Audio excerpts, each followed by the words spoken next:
Welcome to the second episode of Meet Me in Africa, my new podcast series. I'm Colin Taylor, a fellow of the Royal Geographical Society. If you listened to the first episode, welcome back. If you're just joining, welcome along. These first few episodes of the series will be focusing on Uganda.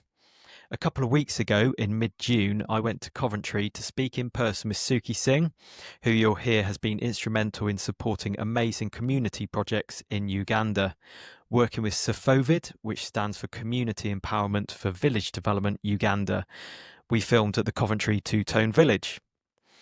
As I record this and the episode goes out, Suki's actually over in Uganda now, and I've seen some amazing photos and updates from him of the new SEVA school opening, which he talks about in this episode, and Richard Bircher also talked about in the last episode.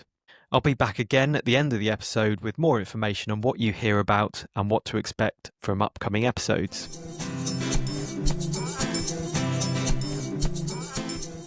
Hi, so I'm really excited to be in Coventry today, my beloved Coventry. Anyone that knows me knows that I'm a really big Coventry City Football Club fan. So I've started off my little journey here today in Coventry at the Coventry Cathedral. We got the new cathedral and the old cathedral because the older one was bombed, unfortunately, during World War II. I'm wearing one of my Coventry City scarves. And yeah, there's a little chant that the Coventry City fans sing, which is, "In our Coventry homes, we speak with an accent exceedingly rare. You want a cathedral, we got one to spare." And that's why, because there's two here. So we're now going to shoot off to the Two-Tone Village, Coventry Music Museum to speak with Suky. This is Marlborough Road to the Two-Tone Village in Coventry, where we've got the Coventry Music Museum, some shops, a cafe. Really excited to have a look around here. The Two-Tone Village, Coventry Music Museum. And as we come in to Selector Street, right here on the left, we've got the stars of ska and reggae. So we've got Susan Cadogan, Tipper Irie, Lionel Saxon Martin, Ansel Collins, Carol Thompson, Laurel Aitken. On the right, we've got the Two-Tone Village shop. We're going to speak to Suky later. Two-Tone Corner Shop. We come up to the Coventry Music Museum. See, there's sign Heritage Lottery funding. Two-Tone Square now, and the Coventry Music Hall of Fame. And then we got the Two-Tone Cafe at the end, serving some delicious Caribbean food. Right, well, hi Suky. Oh yeah, you alright? Yeah, and do you want to just describe your role here at the Two-Tone Village? Yeah, my name's Suky Singh. I basically do everything, or a bit of everything. Yeah. I'm a director of the museum. I run the memorabilia shop, and I book the bands and do the charity events. So you've been involved from the start? Yeah. Almost 12 years ago now? Yeah, 12 years here. For a couple of years we were at the university building, Yeah. Two-Town Central, before we had to move because they were closing the building. Yeah. And then we relocated to here. Yeah. Probably a couple of years doing the work, getting the museum and getting the whole place ready. Yeah. And then open, for 12 years. Yeah. So have you always had a passion for music and two-tone? You know, did you grow up in Coventry? Yeah, I was born in Coventry. Yeah. You couldn't help but be hit by when Two-Tone came, like hit the world. Yeah. And certainly if you were in Coventry, it captured you. Yeah. I think importantly, the message of Two-Tone was important, especially at a time when things were a bit rough. You know, there was a lot of tensions. Mm-hmm. So the message of Two-Tone was very relevant, and relevant to people like me who were a generation that were born here. Mm-hmm. You know, going through a bit of an identity crisis, not sure where we belong. Mm-hmm. And then Two-Tone came along and basically stood up for people like me. Yeah, and stood up for you, and maybe would you say encouraged, you know, bringing people together, you know, a mixture of music styles, and it turned into two-tone. Absolutely. I think the big thing, someone had obviously thought it. Jerry had thought the whole thing through, you know, the black and white, the mixed bands, crossing sort of Jamaican music with sort of punk music from here. Yeah. Everything had been quite well thought through, and realised that the platform of music, you know, could be used to bring people together, you know, to embrace each other's cultures, and basically we could live together. Yeah. You know? So were you of the age where you were going to gigs around that era? Yeah, that was Yeah. fortunate. I was at the Coventry Technical College. Okay. Horizon Studios are just up the road. Yeah. Two-Tone had sort of hit everybody, and as a student, you were very aware Yeah. of what was going on socially. And the guys used to be wandering around. You know, most days we'd see them in town. Yeah. Terry Hall or Neville, whoever, wandering around, everybody from the town. So yeah, it was part of growing up. It was part of what we represented and what we stood for. Yeah. And so, what were the sort of venues, live music venues you were going to back then? Yeah, I think Lanchester Polytechnic, which The student union. Student Union. Yeah. Yeah, Lanchester Polytechnic had a thing. There was obviously Tiffany's. There was Mr. George's, and there was like General Wolf. That were all, you know, big on the music and bringing bands in. A lot of bands played General Wolf and Coventry before they were even famous. I mean, the Pistols played here. Yeah. So the Clash played here, and they played at a time when music was just starting to, when they were becoming established. The bands were. Yeah. And we got a chance to see them before they became the big bands that they eventually did. Which is sometimes the best time, isn't it? To see a band when they're small enough where you can literally go up and have a chat with them. Yeah, absolutely. Raw, but such a good sound at the same time. Yeah. And they never thought anything of themselves. They're happy to talk to people, Yeah. happy to integrate with everybody. So yeah, all good times. Great stuff. And I know, you know, sort of nowadays, speaking to you in 2025, around the country, a lot of live music venues sadly are closing. So it is quite special to be here in the Two-Tone Village, which is a live music venue. So do you want to talk a little bit about what you do here, organising gigs? Yeah, basically we're a self-funded organisation, so you know we have to keep ourselves running. So we rely on footfall. We have had a couple of grants in the past, but generally speaking, it's our footfall and what have you. So we rely on that. That keeps us afloat. But you know we've got a platform, we've got a venue, and we encourage new bands, young bands, whoever wants to come and play, to use this as a platform to get themselves on the road, you know, to play bigger gigs and play somewhere else. So we always encourage bands, come here, play, you know, we give them a platform, and then what they do with it after that, you know, it's up to them, but it's here for anybody to use. Yeah. So you have quite a regular live listings, you know. Yeah, a lot of we gigs. obviously since we've been open, we've been putting bands on. Yeah. This year, we've had to slightly reduce the number of bands because the economic climate's a bit tight. So it's a struggle to pay, you know, bands, etc., etc. But yeah, we're still doing them, and our intention is to keep music live. So do you promote them yourself, or is it a bit of both? It depends on the artist as to who's doing that, you know, whether it's a venue hire, or is it always you promoting it? We tend to put the gigs on. Yeah. We do have venue hires, and we basically promote it to all the social medias, the Facebook pages that we've got, and then obviously the bands do their bits through their social media. And between it, but they're only 80 capacity venue, you know, we don't need 200 or 300 people here. Yeah. It's never going to work for us. So generally speaking, you know, we fill up, and you know, it's always a good night. Great atmosphere here. Brilliant. So that actually brings me on to your charity work.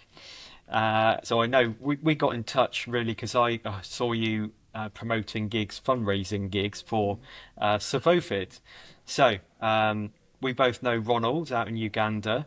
So can you just describe how you first got to know Ronald, when that was, and then how that relationship has developed? Yeah, so about 12 years ago, there's a young lady by the name of Emily Alcott. She was based at a school near here, but her dad was one of the volunteers, and he was worked here, Rich Alcott.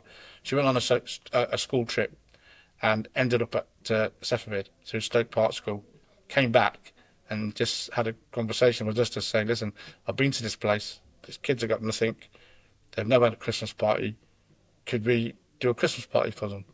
So that was our first, basically, interaction with Ronald and CEFOVID. So she went to CEFOVID Kampala, where Ronald, Uganda. Yeah, where Ronald is based. And that was a conversation. I said, yeah, we'll do it. Yeah. So we just organised a quick fundraiser, got a band to play at last minute, and raised the money, and we gave them their first Christmas party that they'd ever had. Right. And ever since then, for the last 12 years, that Christmas party and the fundraising has grown. And we've just tried to do as much as we can. You know, we're limited in what we can do, but we always knew that if we kept it running, kept raising the awareness, that sooner or later, bigger groups and other groups of charities Yeah. would get on board with us. Yeah. You know, and so that was our plan. So we did Christmas parties, we done water pipes, clean water pipes. We sent football kits over. We set up a chicken farm for them. We set up a sewing factory where the young girls could learn how to sew and take their skills into the community. Yeah. So we just nudged away at little projects all the way through. Yeah. Until eventually we were put in touch with Hugs. Okay. So how long ago was that roughly? Hugs was about 3 years ago, possibly. Ronald had got in touch with me. Yeah. And just said, look, there's an organisation in Stockport, Manchester, who have put some schools together and in Uganda. Would you be able to go and just speak to them? Yeah. So I went along and just talked to them about what we've been doing, Yeah. the work that we've been doing, and the fact that we could never do anything other than what we're doing. Yeah. But you know, we were supporting them in whichever way we could. And then the guy who was one of the guys who runs it is a guy called Richard. Yeah. And he basically took it all on board and said to me, you know, we'll keep in touch, we'll keep chatting and see where it goes from there. Then out of the blue, about 18 months ago, 2 years ago, they got in touch with me and I said they managed to secure a sponsor Yeah. who was going to fund the school. And today, there's a school. It opened in February. The official opening is going to be in June, which hopefully we'll be able to go and see the opening. Yeah, that's amazing. So yeah, that's a lot to be proud of over the last 12 years. And you were saying in this new high school, which I think is outside of Kampala. Do you know exactly where it is? Do you know what? I don't. I know it's in the country. Yeah. And the reason it's put in the country was most kids had never been out of the townships. Yeah. So they chose a location that was just on the edge of the Yeah. cities, so that the kids can see a better countryside and enjoy the environment. Sure. So within this new high school, the Two-Tone Village is sponsoring the music room, I understand. Yeah, that's the aim. That's the project. Yeah. We are obviously a music organisation. Yeah. It made sense for us to do that. So we're in the process of now getting instruments. The room's being done as we speak. There'll be equipment arriving from Kampala. So rather than take everything with us, we spoke to a local guy who's going to be looking at the kit that they require. And obviously that helps the local economy as well. And they can hopefully get a partnership for the school. Yeah. And whatever music instruments they need, we can supply for them. Yeah. No, that's amazing to kind of bring it back to that musical link and to think, there will be kids over in this new school learning to play musical instruments in the Two-Tone Village sponsored music room. So again, amazing thing to be proud of. Yeah, we set up the group a few years ago, a group called Two-Tone Village Friends of CEFOVID. And we've been working through that. So all the fundraising we've done has gone through the group. Yeah, do you know what? Until we get there and see it, it's going to be absolutely amazing. And to see the kids enjoying music, it's going to be so exciting and joyful for us to go and see. And ultimately receiving a good level of education. That's the aim at the end of the day, because I know it is a challenge. Ronald has explained the challenges involved in kids getting a good level of education in a lot of places in Uganda. So, yeah, it's a great step forward, I think. So, I don't know exactly the number of children at the school. Students. I think we're getting to it. Okay, I forgot to mention there's a group called Jamie's Legacy. Yes, okay. Who came on board a few years ago. Unfortunately, Alec and Julie, they lost one of their sons to a short illness, and they wanted to do something in his memory. And the link for them was they were Coventry supporters. Okay. And contacted us through Kev, who's one of our volunteers, and they're on board now, and they've actually got nearly 100 students that they sponsor. Hugs sponsor some. There's another outreach group that's helping out, and then we sponsor some kids. So between us now, we're probably on to about 140, 150 kids that can go to the school, receive an education, and help them, give them a helping hand in life and give them a chance in the future. Yeah. So is that the suggestion? If anyone would want to help, is to donate money either through Jamie's Legacy or through Hugs, helping Uganda schools, Yeah. obviously, as well as supporting your fundraising events. Yeah, or they can contact me. I've always been the sort of the liaison for Ronald. Basically, it's £200 a year to sponsor a child. Okay. That's their whole education. That's the uniform, and it's the food, and any books that they need. Yeah. And that's for a year. The only thing we try to do is we try to make sure that each child at least has 5 years worth of education. Yeah. Because what we were finding when we first started was that some children were getting 1 year and they were having to drop out because we couldn't get sponsors. So the only thing we've asked for or tried to say, look, if you can't do it on your own, do it collectively. Yeah. But the idea is that we give these children at least 5 years worth of education, and they get the full run rather than a broken education. So, what ages are we talking about there? Those 5 years?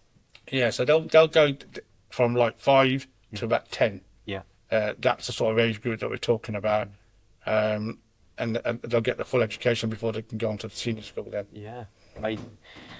So, hopefully you're going on the trip next week. Yeah.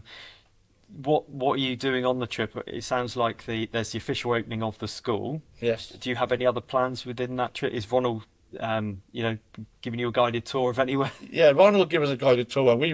There's been lots of work done, like I say, in the meantime, water pipes. We'll visit the water pipes. We'll visit some of the families that look after the water pipes. We're going to set up a breakfast club in the township, so that children can come and get some breakfast, because they're not all in a position where they can get food. We're going to try and send some grocery packs out to some families while we're there, and then obviously the party on the 27th of June, which is the official opening. So there'll be a party at the school, and it'll be the official opening. So the plan is that we're going to go visit the area. Yeah. We'll visit some of the families, obviously seeing some of the children that are being sponsored, and just a general making sure that everything's good, running well. Yeah. And the kids are happy. And anything else we can do in the future, we're available to do. No, brilliant.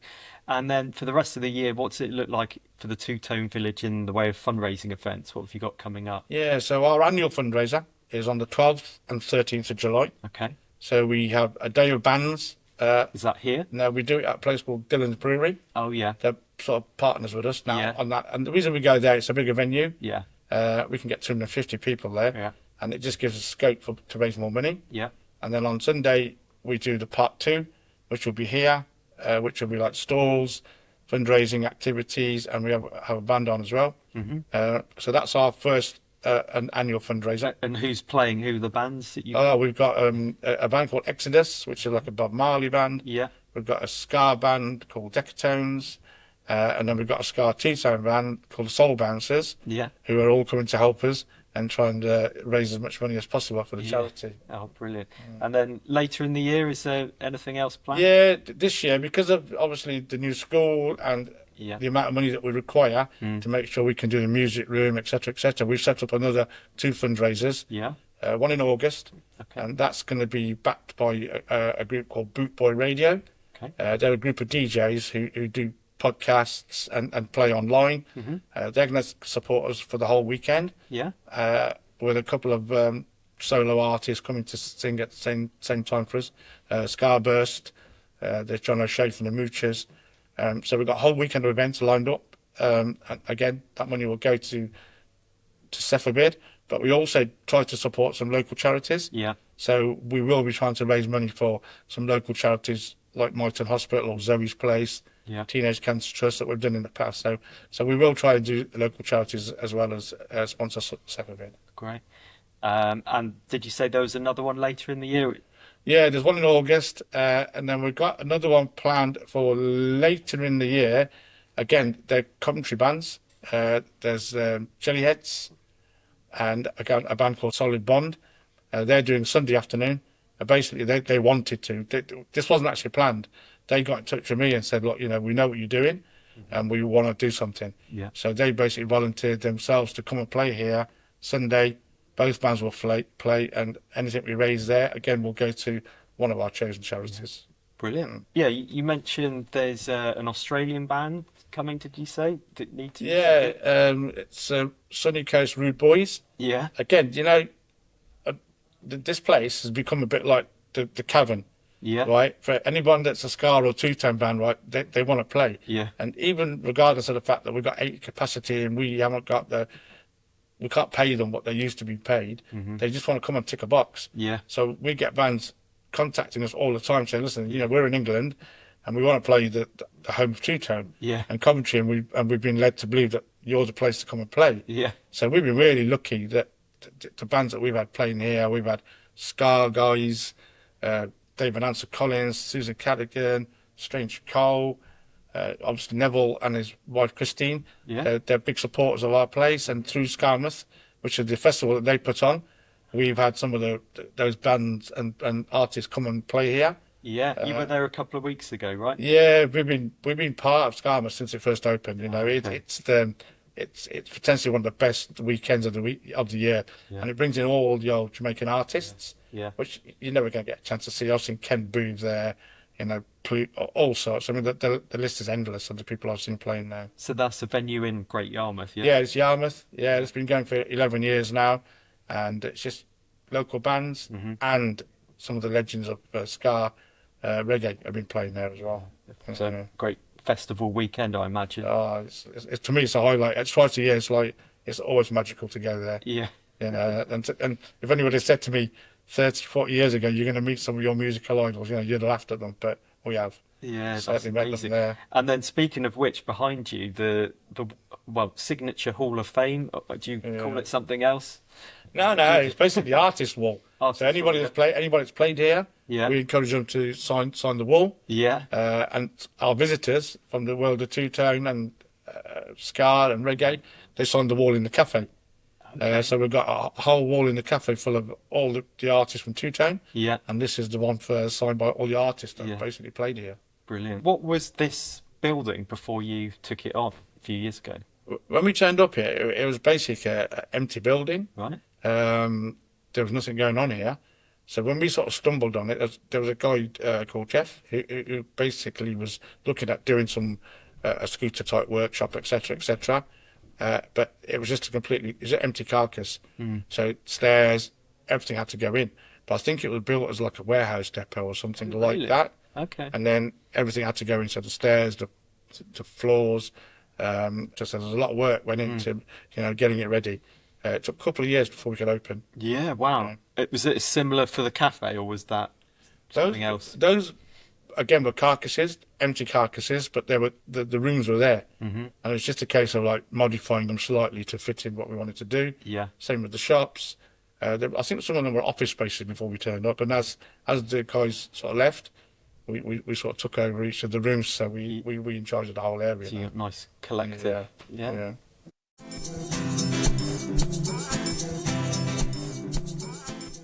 So as I said earlier, I'm so pleased to report that Suky is over in Uganda for the new SEVA School official opening, and actually with Ronald from CEFOVID, seeing all the great impact his fundraising is having and meeting the other supporting partners such as Richard Bircher from Hugs and those from Jamie's Legacy.